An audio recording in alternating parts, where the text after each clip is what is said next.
Nigeria joined the rest of the world to mark International Women's Day, a day meant to celebrate the achievements, resilience, and contributions of women across every sector of society. This year's global theme, Give to Gain, highlights a simple but powerful idea that when societies invest in women through opportunity, education, leadership, and protection, everyone benefits. But in Nigeria, many women still face barriers ranging from limited political representation to economic inequality and gender-based violence. So today, beyond the celebrations, the bigger question remains what more must be done to truly empower the Nigerian woman and ensure that when we give women opportunities, the entire nation gains. Well, joining me now is Dr. Adedolapo Fasawe, Mandate Secretary of Health Services and Environment Secretariat, FCTA. Glad to have you join Good me evening, on the Indy. program. Yeah. Good All right. evening. Well, women have more than how many days in the year they celebrate women? This is one of the many days. And There's just one International Women's Day. International Women's Day, March but 8th. you have so many days that women Every are day. celebrating. Every day. Okay. Listen to this statement from the UN Women Executive Director, Sima Bahus. She calls the day a day to celebrate every voice raised, every barrier broken, every right claimed by women and girls around the world. Did she aptly capture it for you, or have you something more to add? Well, what she did say is very apt. It's global, but in every sphere of life, we have to look at our own socioeconomic status, indices, where we live, what we do, and tweak those words a little. Every voice heard, yes. I would say in a democracy like Nigeria, there's no problem with voices being heard, especially women's voices. Actually, we seem to get some empathy. They seem to push women in front and expect, like you just said earlier on, women are celebrated every day. Yeah. But are we heard rightly? Are we seen the way we want to be seen? Not quite. What I believe in is women should not be celebrated as the first woman to go to the moon or the first woman to ride a car or the first female deputy governor. We're women and we should be celebrated as human beings like men. International Women's Day is geared towards that. Like it is time that women are seen as, I don't want to say equal, but are seen as human beings as well. And the main objective of this day is that let us set women aside, celebrate them, celebrate their achievements, identify with their struggles, which is where I come in as a medical doctor. I see in the hospitals, for example, 90% of patients' relatives who are sitting by the patient's bed day and night are women. Where are the men? If women are not seen as the ones to do that part of the job, it's high time we started to see that a man can also take care of a child's need or a relative. The strangest part of it is you would see women come and take care of their male in-laws in the hospital because we have been tagged as the carers and the providers. Well, yes, we are. Yeah, because I was going to ask you, do you want to change the tag? Because I mean, So yes, for this you're year, carers. it's giving and caring. However, for a woman to give and care, there must be a support system. Okay. The Women's Day theme calls for to give and to care for women. Identify that we have peculiar struggles and situations. And for us to be able to give and care, the system has to give and care. Okay, so the system has to give and care. Someone Yes. once said empowering women is both a moral responsibility and a strategic imperative that fuels innovation, operational excellence, and long-term economic progress. What do you say? I agree 100%. And I will add to it that when you empower a woman, you empower a system. And when we talk on International Women's Day, we encourage other women to support women to be leaders. Are we empowering women enough? Not enough, sorry. How not enough? And what is enough? So, not enough is stereotyping, like I just told you, how we just feel it's the mother that has to be in the hospital. And even the children, peradventure your father loves you, he brings you to the hospital for an injection. You're treating the baby, and the baby is screaming, "Mommy, I want my mommy." Like the child already has that mindset that it's the woman that gives succor. We need the men and other women to teach generations coming that there's no difference. We look different, but up there, we're all the same. But you know, you can't really change it because you talk about mother tongue and you talk about affinity with the child through breastfeeding. Right. So you can't really change that. Can you really change that? No. There's no mammal or living human being that was brought into this world by any other species than a woman. So that is nature. When we say mother tongue, we say mother nature. Yes, that is how it is meant to be.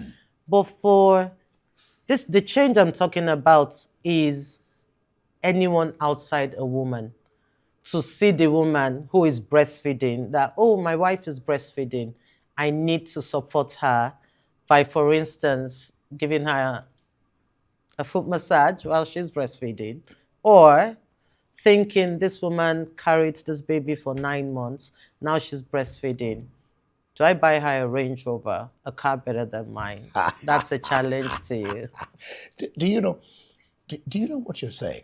I've actually done those things. So Great. when you say it's not strange. I mean, I've had my wife go to work, and I had to take care of the baby at home. Great. She expresses milk, and I have to give the baby milk. Fantastic. So men do too. Yeah, Right. we do those things. So you know. that's at home. Well, at home. Well, Let's go yeah. to workspace now. Okay, well, let me turn your attention to your ministry a little bit, and we'll come back and continue this. You're the mandate secretary, I'm right. What specific initiative has the FCT World Services and Environment Secretariat implemented, for example, to support women, particularly vulnerable women in the FCT? Maybe you can extend it. Well, you're Great. here in the FCT, but I mean, we can also extend it. So I'd like to speak for here, The for FCT, home. yes. I'm particularly happy to announce again here to everyone listening that pregnancy care, delivery, all the way to cesarean section is absolutely free in the FCT, in all government hospitals. Say it again. Antenatal care, Okay. delivery, spontaneous vaginal delivery, and cesarean section in all government hospitals and primary healthcare centers Okay. in FCTs absolutely free. And this came about when Barrister Yelson Wike, our minister for FCT, FCT. we had a meeting and we started discussing maternal mortality. And it's like, why should any woman die whilst having a baby? And it declared zero tolerance to maternal mortality Yeah. and perinatal mortality in FCT. How do we achieve that? What causes death? What causes a woman to... Pregnancy is not a disease. It's not. And pregnancy It's a should... blessing. Yes. Why should you people still be talking about Nigeria having the second to the last mortality rate in the whole world? Nigeria as a whole. Do the women know? Yes. I mean, the things you pointed out, spontaneous delivery, and all those. So he declared it free. And what we have done in FCT is we have gone to the nooks and the crannies and the corners of the whole capital territory, especially the suburbs. Yeah. In the metropolis, everyone knows they go for care. In the suburbs, they don't come because of money. They don't come because of transportation. They don't come because their husbands just don't allow them go out. Now, we start to explain. What we have done in the FCT is we have something called health promotion and health advocacy constantly, every week, in the villages, in the chiefdoms, in the rural areas, on TV. Yes, they do know. And I'm happy to say this is yielding results. Another thing we have done in the area of health and environment is we have started talking about clean cooking. I am happy to say again that in collaboration with some good people from the private sector and the government, we have started advocating for cooking with gas, switch to gas.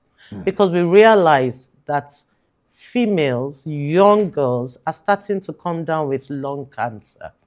In our textbooks, this is a disease for men, occupational hazard, smokers, people that deal with asbestos and all.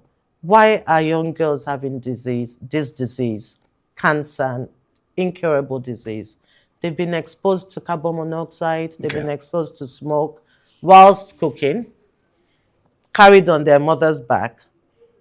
That is what they know. They get married and continue to do that. They have children who continue to do that. So you're changing that paradigm. By giving free gas cylinders, free refill vouchers. We have given over 6,000 in FCT in the past year. All right. Let me still ask you, beyond, you've mentioned some, but I'll still ask, beyond healthcare delivery, how does the Secretariat ensure that the women feel supported, empowered, and included in the health system?